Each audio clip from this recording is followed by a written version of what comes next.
సద్వినియోగం చేసుకుంటూ టాస్కుల్లో గెలవడానికి బిగ్ బాస్లో మీ పల్లవి రక్తాన్ని సైతం ప్రశాంత్ గారిని చిందించడానికి చూడవచ్చు.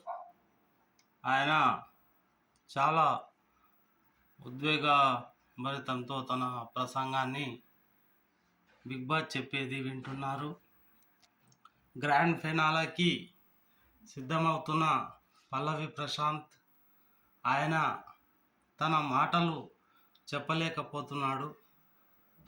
కన్నీటి భరితంతో ఆనంద బాష్పాలతో అందరికీ ఓట్లేయమని, ఈసారి బిగ్ బాస్లో గెలవబోయేది కూడా మా అభిమానైన రైతు బిడ్డ పల్లవి ప్రశాంత్ తప్పక గెలుస్తాడు.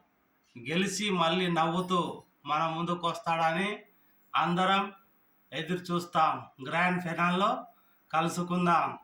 తగ్గేదేలే అంటున్నాడు.